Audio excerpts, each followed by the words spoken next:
우리 삶의 가장 큰 문제가 뭘까요? 구원의 문제예요. 이 땅에 살아가는 동안 꼭 해결되어야 될 문제는 구원의 문제를 꼭 해결해야 된다. 우리가 언제 주님을 만날지 모르기 때문에 우리가 이 땅에 살아가는 동안 죽음 이후에 내가 주님을 어떻게 맞이할 것인가, 그 문제를 우리가 해결해야 되고, 또 우리 주변에 있는 사람들이 이 문제를 해결하고 주님을 맞이할 수 있도록 우리가 이 땅을 그렇게 살아가야 되겠죠. 사도 바울은 자신이 하나님 앞에 구원을 받으면서요, 자신의 동족들이 하나님의 이 구원의 문제를 해결하고 이 땅에 살아가는 동안 그래서 주님을 맞이했으면 좋겠다는 마음을 9장부터 11장까지 이야기를 해주고 있는 거예요. 그래서 9장 1절과 2절에서 자신의 동족들이 이제 이 구원의 문제를 해결하지 못한 것 때문에 그 안타까운 마음을 이렇게 피력을 하는데, 나에게 큰 근심이 있는 것과 마음에 그치지 않는 고통이 있는 것을 내 양심이 성령 안에서 나와 더불어 증언하노니, 나의 형제 곧 골육의 친척을 위하여 내 자신이 저주를 받아 그리스도에게 끊어질지라도 원하는 바로라. 여러분은 누군가의 이 구원을 위해서 9장 1절과 2절과 같은 마음을 가져본 적이 있나요? 내가 끊어질지라도, 그리스도에게 끊어질지라도 저 사람을, 우리 사랑하는 남편을, 또 아내를, 또 우리 부모를, 또 우리 자녀를, 또 사랑하는 친구를, 또 우리 이웃이 예수 그리스도를 만났으면 좋겠습니다. 그런 마음으로 여러분 간절히 주님 앞에 외쳐본 적이 있습니까? 오늘 우리 예배하는 모든 성도들이 이런 마음으로 하나님 앞에 서기를 원합니다. 특별히 이제 명절 연휴가 이번 주가 지나가면 찾아오는데, 우리 가족들에게 이 복음의 이 간절한 마음이 흘러가기를 주의 이름으로 축원합니다. 사도 바울은 이제 유대인의 구원의 문제에 대해서 이제 굉장히 안타까운 마음이 있었어요. 유대인들에게서도 이 선언이 그렇게 좋게 들리지는 않았던 거죠.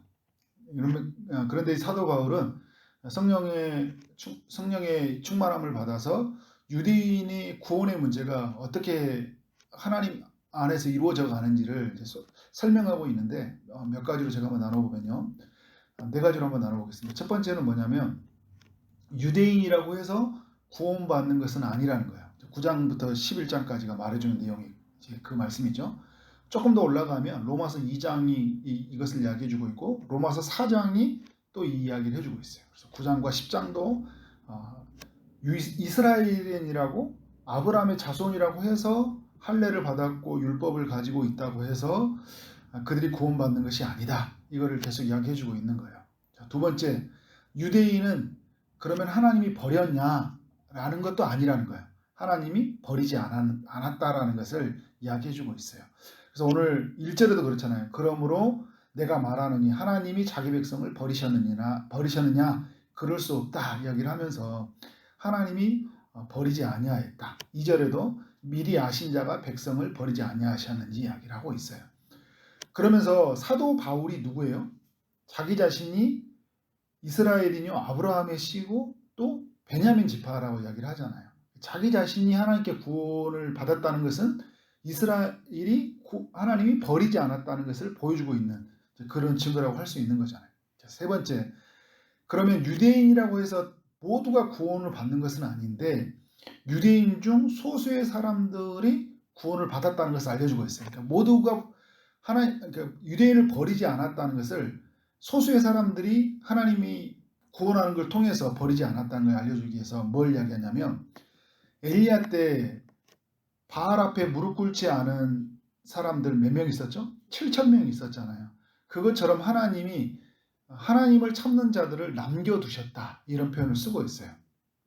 오늘 말씀에 보면요, 4절에 남겨두었다 하고 5절에 보면 은혜로 택하심을 따라 남은 자가 있다.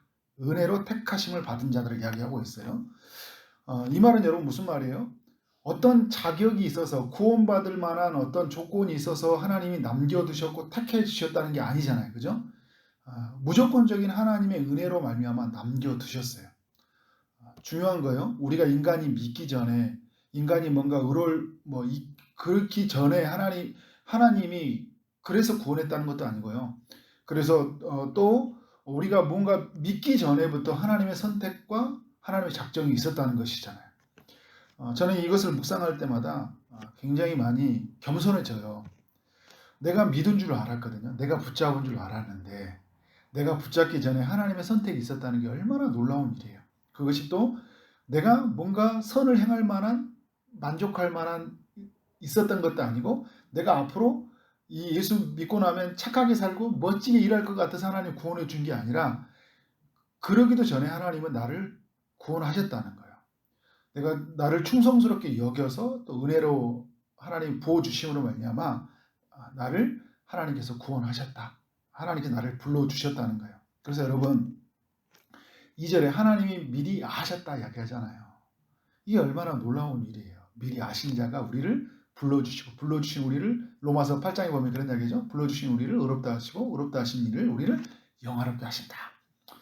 네 번째, 그러면 하나님은 이 유대인에 대해서 어떤 계획을 가냐고 했을 때 유대인 모두를 향한 하나님의 구원의 계획을 가지고 있다는 것을 알려주고 있어요. 그래서 로마서 오늘 말씀에 보면 11절에서 어떤 이야기하고 있어요? 하나님께서 이방인을 구원함으로 말미암아 이스라엘을 못하게 하신다고 말하고 있어요.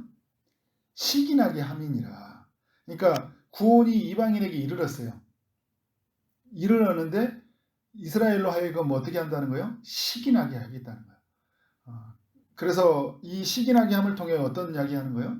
하나님의 자기들이 19장에서 말하는 하나님의 율법, 하나님의 영광, 하나님과 언약, 이 모든 하나님을 주신 할례, 이 모든 것을 받았던 영광을 우리가 먼저 누렸는데 우리가 이 약속으로 오신 예수 그리스도를 거부했는데 이 예수님을 누가 맞이하게 됐어요? 이방인이 맞이하게 됐거든요. 이방인, 그러니까 내가 그토록 고대하던 신랑을 기다리고 있었는데 그 신랑을 누가 맞이해버린 거예요? 이방인이 맞이한 거예요. 근데 그 신랑을 맞이했는데 신랑에게 접붙임을 당해서 포도나무와 하나가 되어서 어떻게 되는 거예요? 너무 풍성한 삶을 살고 있는 거예요. 묘일서에 말했던 말세에 내가 내 영을 부어주리니 만민에게 부어주는 그 영을 통해서 그들이 예언의 말을 하고 그 성령을 따라 살아가는 삶을 보면서 저것들 봐라. 그래서 어떻게 마음이 든 거예요? 식이 나는 마음. 여러분 우리도 하나님이 우리의 삶 속에 영적인 침체가 찾아올 때, 매너리즘이 찾아오고 그럴 때요. 정말 삶 속에 뭔가 불평이 찾아올 때 예수 얼마 믿은지 안 되는 사람에게 하나님이 은혜를 부어주셔서 저들의 삶 속에 기도가 응답이 되고 전도의 열매가 맺혀져 가고 그 풍성한 삶의 열매를 맺혀져 삶을 보면서 어떤 마음이 들어요? 그 긍정적인 의미에서 식이 나는 마음이 생겨요. 나도 예수 믿은 지 정말 오래됐는데 나도 말씀을 배우고 그렇게 하나님께 은혜를 누려갔는데 왜 저 사람에게 저런 은혜를 베풀어 주실까? 그랬더니 굉장히 하나님의 은혜를 갈망하면서 정말 하나님의 믿음 앞에 서 있는 그 모습을 보면서 어떤 마음이 들어요? 그런 선한 마음의 시기가 들면서 나도 하나님 앞에 더욱 겸손해지고 더욱 하나님 앞에 말씀 앞에 귀를 기울여야 되겠다. 이런 마음이 생기는 사람들이 있고 또 어떤 사람이면 계속 시기하고 머물러 있는 사람들이 있죠. 이스라엘 백성들처럼. 2000년이 지났는데 지금도 여전히 그런 상태에 머물러 있잖아요. 오늘 12절로 보면 그들의 넘어짐이 세상의 풍성함이 된다. 그래서 그들의 충만함이 된다 이야기를 하고 있어요. 그리고 14절에 뭐라고 했어요? 이는 혹 내 권력을 아무쪼록 시기하여 그들 중에서 얼마를 구원하려 함이니라 이렇게 말을 하면서 또 이후에 쭉 아래로 내려가면 말씀이 뭐냐면 25절에 중간에 보면 이 신비는 이방인의 충만한 수가 들어오기까지 이스라엘을 더러는 우둔하게 할 것이니라. 그런데 26절에 그리하여서 온 이스라엘이 구원을 받으리라. 이렇게 해서 온 이스라엘을 하나님께로 돌아오게 하기 위한 하나님의 계획이라는 거잖아요. 그러니까 우리가 이제 마지막 때를 이야기할 때 복음이 이제 이스라엘에 간다는 이야기를 하잖아요. 그래서 이스라엘을 신기나게 해서 영적인 대각성이 일어났을 때 이제 그들이 마음속에서 하나님의 이 복음을 간절히 원한다 이런 말을 이제 25절, 26절 오늘 로마서 11장의 말씀을 근거로 그렇게 말씀을 하고 있는 거예요. 여러분 이것이 하나님의 구원의 방법이에요. 유대인을 하나님이 버리지 않았다는 거예요. 근데 이 유대인이 어떻게 해야 된 거예요? 하나님이 버리지 않았던 이 사실 앞에서 겸손하게 끝까지 자기 자신을 버리지 않고 찾으시는 하나님의 부름의 음성을 듣고 하나님께 나아가야 되는 거죠. 자, 중요한 또 이제 하나는 이야기가 뭐냐면 16절부터 36절까지는요. 그러면 이스라엘과 이방인의 관계가 어떤 관계인지를 우리에게 알려주고 있어요. 감람나무 비유로 이스라엘과의 이방인의 관계를 말해주고 있는데 17절을 보니까 이스라엘은 참 감람나무이고 이방인은 돌 감람나무이다 이런 표현을 쓰고 있어요. 참 감람나무의 이스라엘을 향해 그 24절을 보니까 좋은 감람나무다. 이제 처음에 원뿌리에서 나온 감람나무다 이런 말하고 있는 거예요. 근데 두 나무 사이에서 어떤 일이 일어나는가? 참 감람나무의 가지가 얼마가 꺾여버렸어요. 근데 그 가지에 돌 감람나무 이방인이 젖붙임이 됐다는 거예요. 나무에 젖붙임이 되어서 그래서 어떻게 되는 거예요? 한 나무가 되어진 거예요. 한 나무가 되어졌는데 이스라엘이 이방인의 가지가 붙음으로 말미암아 그 다음에 어떤 일이 생기는 거예요? 열매가 그 가지 안에서 맺는 거예요. 젖붙임을 당한 저기에서 열매가 맺어 나가고 있는데 이방인은 더없이 큰 감사인 거죠. 왜요? 뿌리가 없었는데 생명이 없는 나무였는데 뿌리가 보존되어 온 이스라엘을 위해서 생명을 잊게 되었잖아요. 이보다 더 큰 감사가 어디 있어요? 다 그에 언제나 예를 들어서 여러분 이런 거예요. 집을 다 했는데 누가 다 언제나는데 그 이에 마지막에 집을 아주 최고고 막 옥상도 있고 펜션이 있는데 거기에 딱 하나 층을 올려놔가지고 멋진 막 수영장도 있는 집을 만들어놨다고 생각해봐요. 너무 감사하잖아요. 밑에도 다 만들어놨는데 그 위에서 얹었는데 너무 풍성함을 누리고 있으니까 더없이 큰 감사이죠. 그런데 오늘 말씀에 뭐라 하냐면 이방인에게 하는 말이에요. 자랑하지 말라는 거예요. 왜? 그들도 하나님이 자랑할 만한 이유가 하나도 없는 거잖아요. 하나님 앞에서 이것을 얻은 사람이니까. 그러면서 뭐라 하냐면 너희들도 겸손하라 이야기를 하고 있잖아요. 이스라엘을 꺾었던 것처럼 너희도 얼마든지 이의 거를 쳐내버릴 수 있는 거잖아요. 그런 마음으로 겸손하게.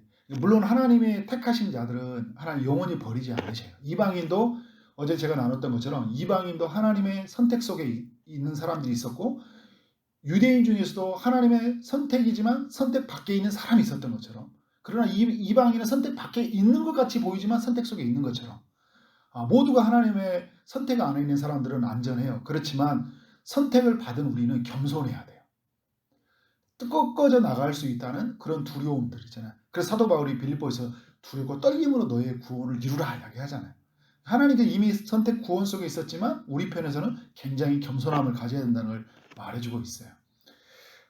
그러면서 여러분 이스라엘은 하나님 앞에 이 돌아오라는 음성, 다시 이방인의 구원을 통해 일깨우는 주님의 음성을 듣고 하나님 앞에 돌아와야 될 것이고요. 온 감람나무, 처음 그 하나님이 만들어지는 이 참 감람나무로서 하나님이 나를 불러주시고 나를 세우셨다는 이 사실 앞에 내가 다시 그때로 돌아가리라 라는 마음으로 써야 될 것이고 이방인은 우리 사람들은 늘 겸손하게 써야 돼요. 우리 신앙인도 마찬가지예요.